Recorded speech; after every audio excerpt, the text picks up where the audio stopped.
Mental strength is the ability to deal with whatever the game throws at us. Inherently, golf is a very chaotic game, it's a very unpredictable game. All golfers want to be consistent, but that's a myth really, that nobody's consistent. Every day is a different day, even for the best players in the world. And for me, mental strength or mental resilience is the ability to be adaptable every day, to get the best out of who you are that day, what you've got that day, and just really find a way of putting a score together. Sometimes when you're less than your best, it's easy to put good scores together when everything's going well, but unfortunately in golf those days only happen few and far between. But when you can go to the golf course, adapt to whatever you have that day, I think that's real mental strength. I think a bunch of things really, that inherently it's chaotic. We play for 5 hours, 4 to 5 hours, yet we're only hitting shots for a fraction of that time, maybe a couple of percent of that time. So it gives us an inordinate amount of time to think. And boy do we think endlessly on the golf course in between shots. And very often it's what happens in between shots, what I call the 95% that nobody looks at. That's where really many people could make massive improvements. They could look at what they do in that time when they're not actually hitting shots. Yes, of course, the golf swing's important and shots are vital, but you could look at many rounds that you've played in golf, and a lot of damage will be done, not as a result of the bad shot that you've hit, it's the reaction to that bad shot that causes the problem, and then one bad shot leads to another, leads to another, leads to another. Nobody's going to ever be exempt from poor shots. Even the best in the world hit poor shots every round that they play. It's very often the reaction to those poor shots that separates the good players from the great players. You know, maybe the most competent golfer of all time, and the golf swing that we all study endlessly, even 60, 70 years after he passed away, Ben Hogan. You know, the most competent player of all time said that if he played really well, he probably hit 3 shots in a round that he exactly as he wanted to do. So even the best, one of the best players of all time, with one of the best golf swings of all time, hit a lot of what he called less than perfect shots. I know his version of less than perfect was probably very different than the rest of us, but even the best players hit shots, errant shots. It's this wonderful game where you've got to go out there. And it's such a metaphor for life really, that it's so unpredictable, it's so chaotic. You're pitted against an environment that's always changing. You know, you can start the round in good weather, in the middle of the round the weather turns bad and then it settles down again. So it's just this endlessly fascinating puzzle to solve. No, I think it's very important to see that mental training and golf coaching should work in parallel with each other. My principle, you know, some people say that golf's all in the mind. No, it isn't. If you have a dreadful golf swing and a great mind, you'll still hit bad shots. So to me, the principle is very simple. You've got to develop skills, and you need coaches to help you develop your skills. But then you need to be able to access those skills on the golf course. And a lot of people have skills that they demonstrate on the range or the practice ground or when they're playing with their friends, but those skills don't come out. They don't access those skills when they're actually playing on the course, when it really matters. So to me, that's the parallel road we should be going down. And sometimes it's far more important to be working on the skills, and other times it's perhaps more important to be working on accessing those skills. But the two should work hand in hand, definitely coexist. I think it depends on the player. I think it's, you know, for a beginner, it's probably 99% coaching that you need to develop some skills, because you haven't got any. You know, you don't understand how the club interacts with the ball to make it go up in the air. So that's very much a developmental part of the phase where coaching is so important. But probably at the highest level, it maybe goes a little bit more the other way, where these guys at the highest level, elite amateurs, top pros, they have a lot of skill, they have skill in abundance, but are they accessing that skill when it comes to playing the golf course? And that's when maybe the mental game becomes a little bit more important. Golf is life. Golf is life in the sense that who you are and what you are, you will bring to the golf course. If you're an angry person in life, golf will bring out that anger in you. If you're a miserable person in life, golf will exacerbate that misery. So I switched that around. I think golf can be a wonderful laboratory to try on different elements of development, so that the ability to learn things, the ability to deal with setbacks, the ability to focus your attention when you want it to, that's a great set of skills that you can then utilize from golf and transfer it back into the real world. The problem is with our mind is that our mind, what it does, the brain constantly is generating thoughts through the mind.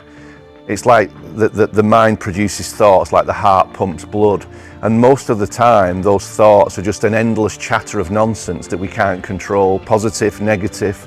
People have this idea that you should try and think positive. Positive thinking is just more thinking.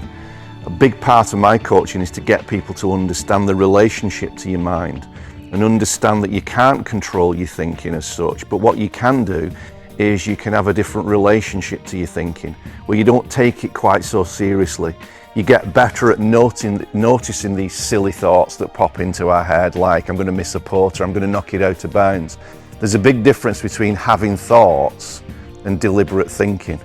Now, people have thoughts and they try and fight those thoughts. Oh, I should be thinking positive, or I shouldn't be thinking this, or I shouldn't be thinking that. And that's the worst thing that you can do. Then you're just endlessly thinking more.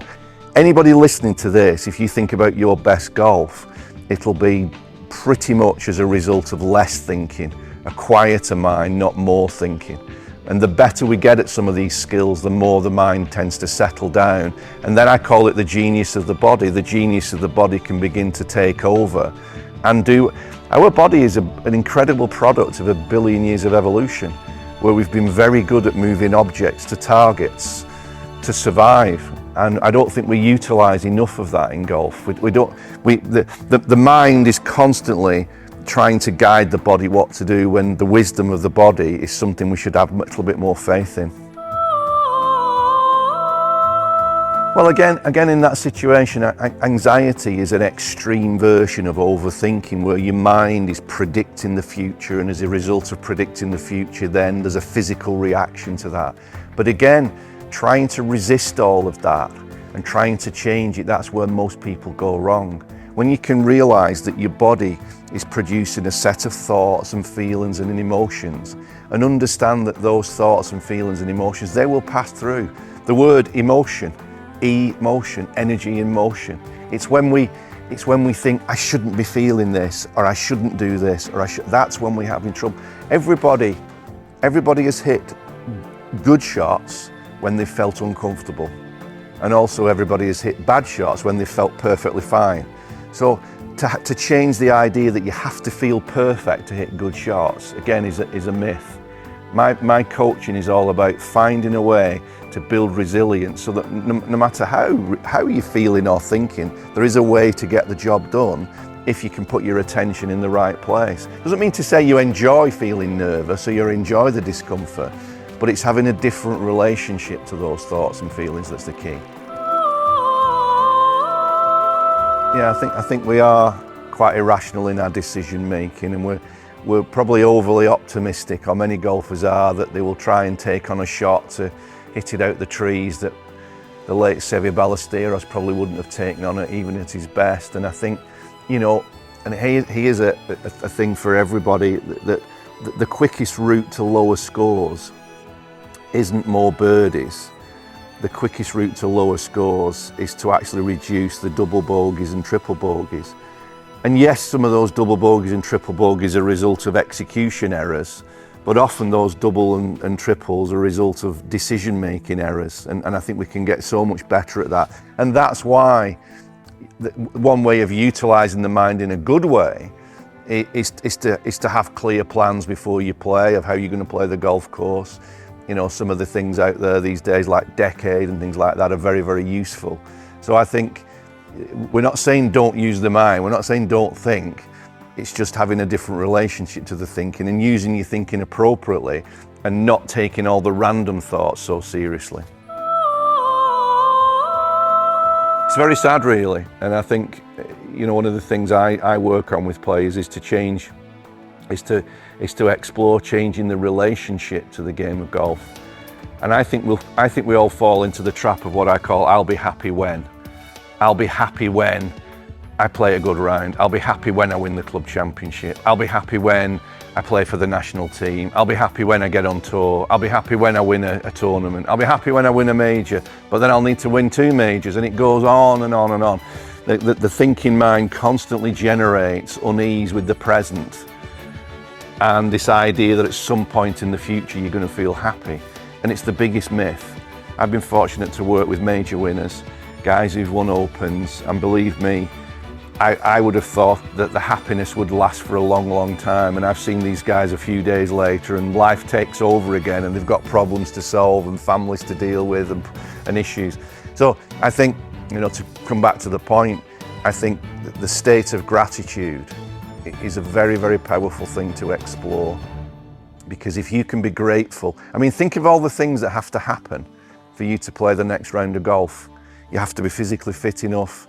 You have to have the financial capability to do it. There's people to play. There's a whole bunch of things that has to happen for you to play the next round of golf. So to be genuinely grateful for that, and I know that sounds a little bit corny, but gratitude is actually a state that really, really dampens down our brain. It dampens down the thinking mind, and it creates a really powerful state to then go and explore your capabilities. But you're not waiting to feel happy. You're deciding to be happy. You're deciding to be grateful before you even start to play. It's a very powerful thing to explore, gratitude.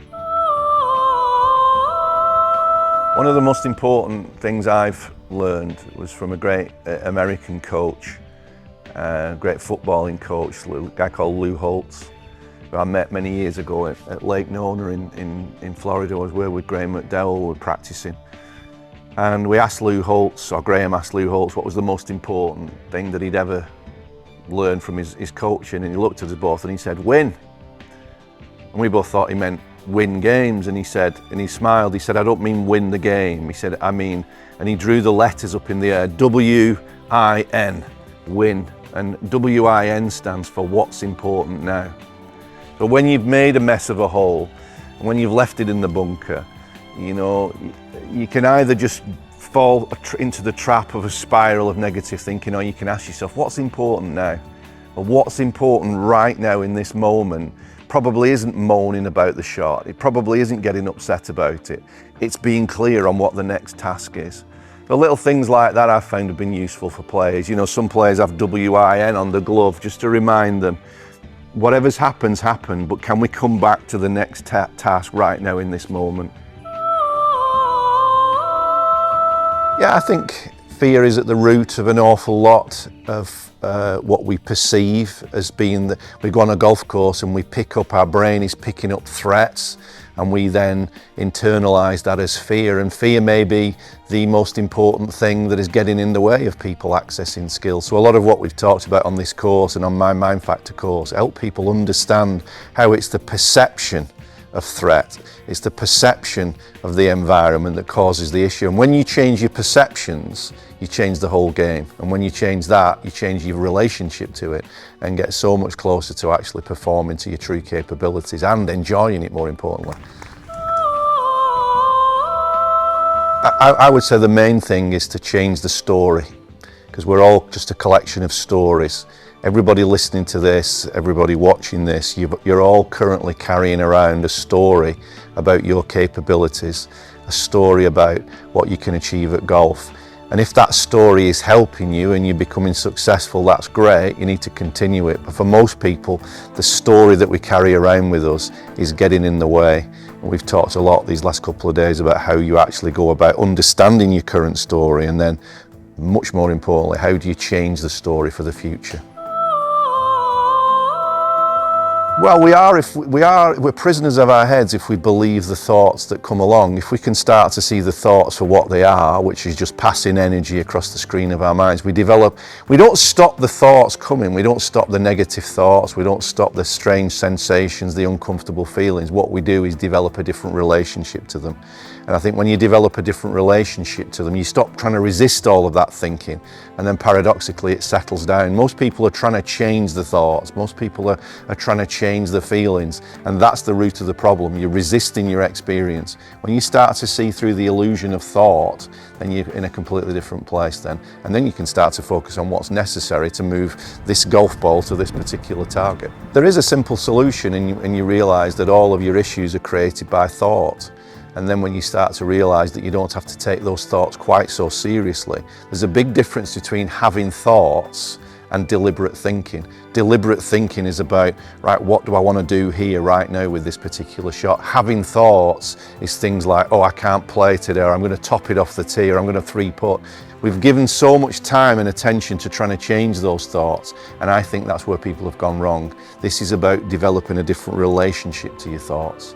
I think we talked right at the end here about the performance triangle. So if you imagine a triangle and the letters P, E and L, so performance, enjoyment and learning. To get the optimal experience in your life or in your golf, the triangle needs to be in balance. So yes, performance is important, but what are the elements of enjoyment and learning? Most people's triangle is turned upside down and the only thing that they focus on is performance. When there's some balance with that, then we can move forward. I think the other thing is to really be clear before you play golf what the game means to you, and understand when you go out there, don't wait for the game to make you feel happy. Don't wait for good shots to make you feel happy. Decide to go first. So make a clear commitment and understand how important being grateful to be able to play is, because that really settles the mind down and gives you the opportunity to express your capabilities then. Well, be happy before good shots. As strange as that may seem, you know, if you're waiting for golf shots to make you feel happy, you'll wait most of the time. We can be happy beforehand because we can appreciate how fortunate we are to play. And when we start to do that, then the shots begin to emerge. Of course, we've got to develop better golf swings and we've got to improve our skills. But I think underlying all of this is a brain. Ultimately, if your brain is perceiving golf as a threat, you won't perform. If it perceives golf as an opportunity, now then, that's a completely different story.